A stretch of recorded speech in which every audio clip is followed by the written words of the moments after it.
Hello दोस्तों, elementary mathematics पढ़ रहे हैं for BSc agriculture first semester. Chapter 12 चल रहा है जिसका नाम है सारणिक। इसके हमने 29 तक के प्रश्न सोल्व कर लिए हैं और आज के वीडियो में हम 30 और 31वें प्रश्न को सोल्व करेंगे। जो पहले वाले क्वेश्चंस हैं उन सब के सॉल्यूशंस की प्लेलिस्ट बनाकर लिंक डिस्क्रिप्शन में दे दिया है। अगर आप किसी क्वेश्चन के सॉल्यूशन को देखना चाह रहे हैं तो आप प्लेलिस्ट में जाकर देख सकते हैं। तो चलिए शुरू करते हैं क्वेश्चन नंबर 30 के सॉल्यूशन को। इसमें हमें ये एक सारणिक दिया गया है, इसे हमें 0 के बराबर सिद्ध करना है by using the property of determinant. ठीक है, बिना विस्तार किए, और बिना विस्तार किए एक ही सहारा बचता है, सारणिकों के गुणधर्मों का प्रयोग करना। सारणिकों के गुणधर्म क्या होते हैं इसके लिए मैंने एक सेपरेट वीडियो बनाया हुआ है और उसका लिंक भी मैंने डिस्क्रिप्शन में दे दिया है। अगर आपने नहीं देखा है तो आप देख सकते हैं। देखिए यहाँ पर कुछ ऐसा कीजिए कि इस C1 के सभी एलिमेंट सेम हो जाए और फिर उनको हम कॉमन ले लें और यहाँ भी 1 1 1 बन जाए। तो इसके लिए हमें C1 में C2 को जोड़ना होगा। तो C1 में C2 को ऐड कर देते हैं। ऐड करेंगे तो हम पाएंगे यहाँ x + y + z बन रहा है, यहाँ भी x + y + z बन जाएगा और नेक्स्ट एलिमेंट भी x + y + z बन जाएगा। ये z, x और y एज इट इज रहेगा, 1 1 1 भी एज इट इज रहेगा। इस C1 में से यहाँ लिख देता हूँ, C1 में से x + y + z को कॉमन लेना है।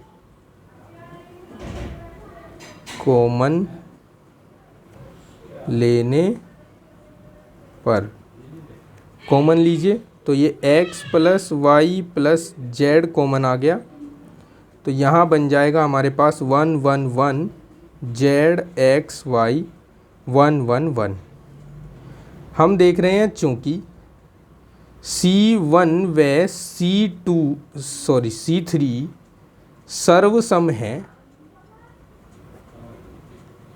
इसलिए इस सारणिक का मान 0 होगा। इसलिए डेल्टा = 0 हो जाएगा। ठीक है, डेल्टा मतलब यहाँ मैंने सारणिक के मान के लिए यूज किया है। तो यहाँ हम x + y + z गुणा 0 लिख देंगे। ये जो मैंने आपको बताया है ये प्रॉपर्टी है, गुणधर्म है सारणिकों का, कि अगर कोई दो स्तंभ या फिर दो पंक्तियाँ सर्वसम हो जाएं यानी समान हो जाएं तो सारणिक का मान 0 होता है।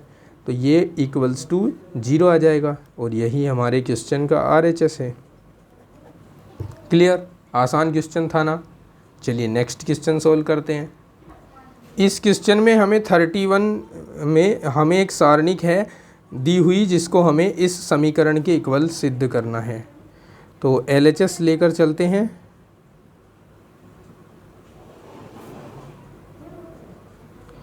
a² + 1 AB AC AB b² + 1 BC AC BC C² + 1। ठीक है, इसे सिद्ध करने के लिए हम यहाँ C1 में से A कॉमन लेंगे, C2 में से B कॉमन लेंगे और C3 में से C कॉमन लेंगे। ठीक है, लिख देते हैं C1 C2 व C3 में से क्रमशः A B व C कॉमन को हिंदी में उभयनिष्ठ बोला जाता है, उभयनिष्ठ लेने पर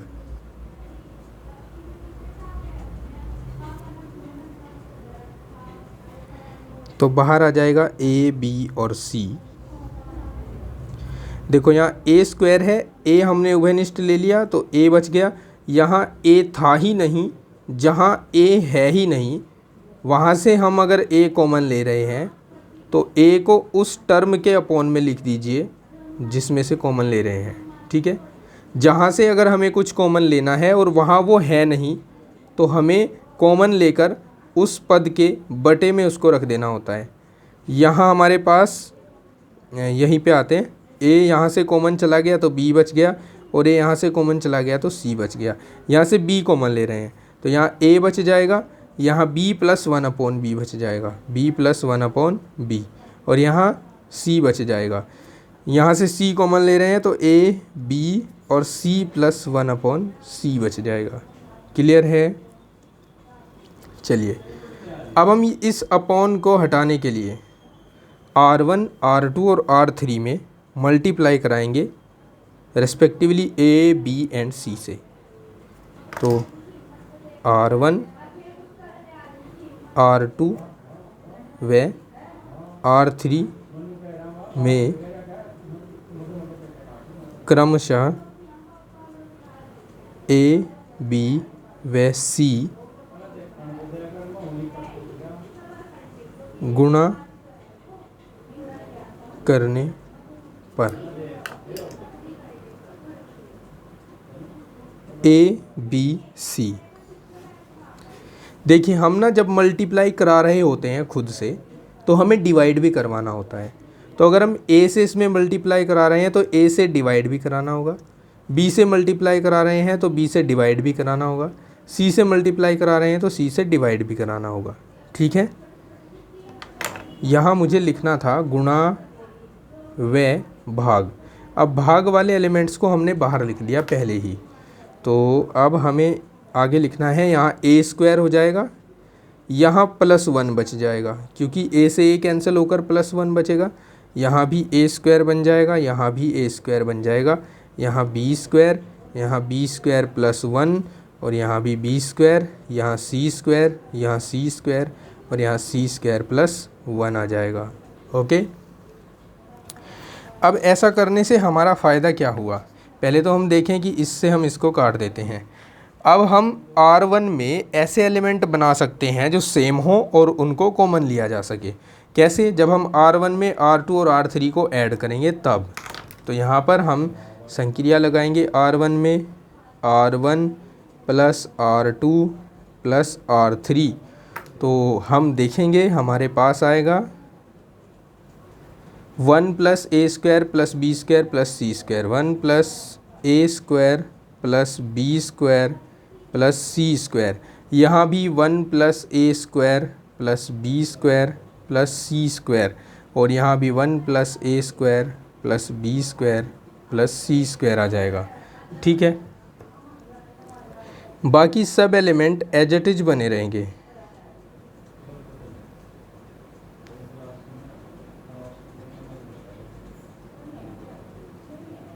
ओके, अब हम कॉमन लेंगे, R1 में से 1 + A² + B² + C² कॉमन लेने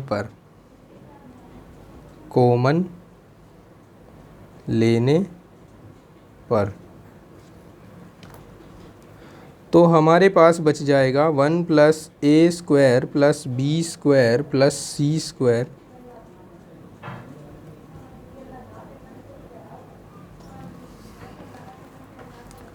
देखिए यहाँ 1 B² C² बचेगा, यहाँ 1 B² + 1 और C² बचेगा, यहाँ 1 B² और C² + 1 बचेगा।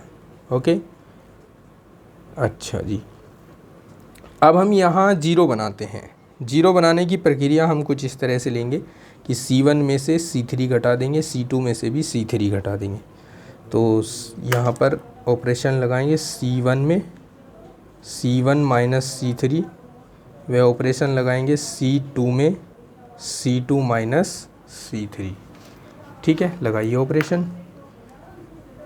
1 + A² + B² + C² इंटू एक में से एक घटाया 0 आ गया, B² में से B² घटाया 0 आ गया, C² में से C² - C² + 1 घटाया तो यहाँ -1 बच जाएगा, 1 में से 1 0, बी स्क्वायर प्लस 1 में से बी स्क्वायर घटाया तो 1 बचेगा, सी स्क्वायर में से सी स्क्वायर प्लस 1 घटाया तो -1 बचेगा, और यहाँ 1 बी स्क्वायर और सी स्क्वायर बचेगा। अब हम देख रहे हैं R1 के 2 एलिमेंट 0 0 हो गए, थर्ड बच गया 1, तो हम R1 के अनुदिश प्रसार कर देंगे। नाउ एक्सपेंड अलोंग R1 के अनुदिश प्रसार करेंगे तो 1 plus A square plus B square plus C square as it is रहेगा। R1 का थर्ड एलिमेंट है 1, डिटर्मिनेंट बनाएंगे तो डिटर्मिनेंट बनेगा 0 1 -1 -1, ठीक है, ये बनेगा। अब 1 प्लस ए square plus B square plus सी स्क्वायर, इसकी मल्टीप्लाई इधर कराएंगे 0 आएगा, माइनस इसकी मल्टीप्लाई इधर कराएंगे -1 आएगा, और ये +1 हो जाएगा। +1 को इसके साथ मल्टीप्लाई कराएंगे तो ये एज इट इज वही आ जाएगा जो ऊपर लिखा हुआ है, और यही हमें लेकर आना था। That means it is RHS of this question. ठीक है, समझ गए ना? कोई भी डाउट हो कमेंट कीजिए, अदरवाइज चैनल को सब्सक्राइब कीजिएगा, वीडियो को लाइक और शेयर कीजिएगा। मिलता हूँ नेक्स्ट वीडियो में नेक्स्ट क्वेश्चंस के सॉल्यूशंस के लिए। तब तक के लिए अपना ख्याल रखिए। Take care, bye bye, have a nice day.